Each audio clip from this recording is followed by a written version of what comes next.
Hello বন্ধুরা, আপনি হয়তো জানেন পৃথিবীর সমুদ্রের তীরে পড়ে থাকে রং বেরঙের পাথর, যেই পাথরগুলো প্রকৃতির সৌন্দর্যকে আরো সাজিয়ে তোলে। কিন্তু আপনি কি জানেন পৃথিবীতে এমন কিছু পাথর রয়েছে যেগুলোর ব্যাখ্যা বিজ্ঞানীরাও দিতে সক্ষম হয়নি?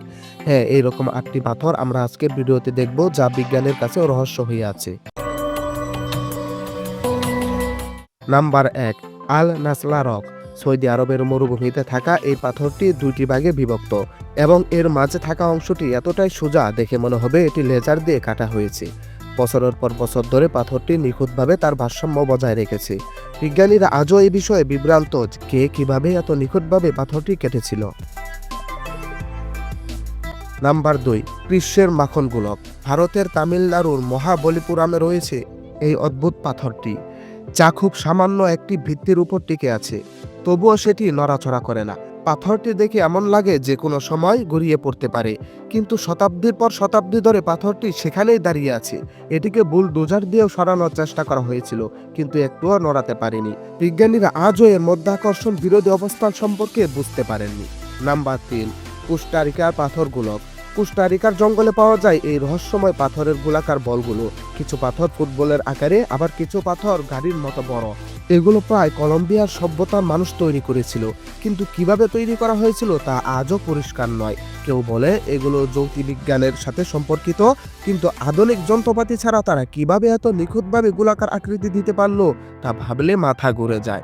নাম্বার 4, ক্রিম আম রক্স। ইংল্যান্ডের নর্থ ইয়র্কশায়ারে রয়েছে এমন অদ্ভুত পাথর, যেগুলোকে দেখে মনে হবে কেউ যেন আধুনিক যন্ত্রপাতির দ্বারা এগুলোকে খোদাই করে এমন আকৃতি দিয়েছে। কিন্তু বাস্তবতা হলো এই সমস্ত আকৃতি দিয়েছেন প্রকৃতি। লক্ষ বৎসর ধরে বয়ে যাওয়া বাতাস, বৃষ্টি এই পাথরগুলিকে এমনভাবে খোদাই করেছে যা তাদেরকে এক ভাস্কর্যের রূপ দিয়েছে। Number 5, Giants Causeway. এই জায়গাটি দেখলে মনে হবে এটি কোনো একটি গ্রহের মতো।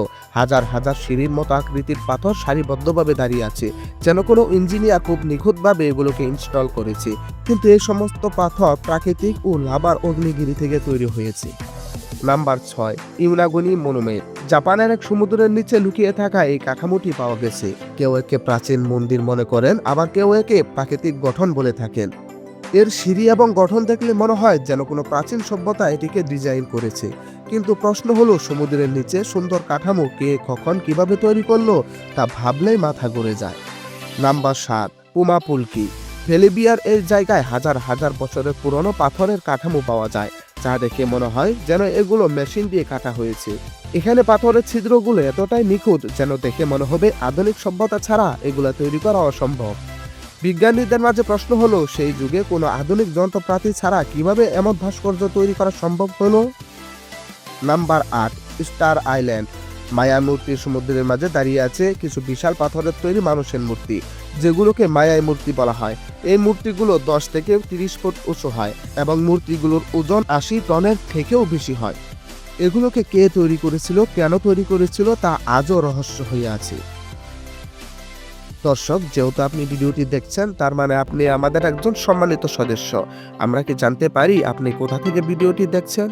তো আজকের মতো এখানেই বিদায় নিচ্ছি। দেখা হবে নতুন কোনো সময় নতুন আরো একটি ভিডিও নিয়ে। সেই পর্যন্ত ভালো থাকবেন, সুস্থ থাকবেন। ধন্যবাদ। আল্লাহ হাফেজ।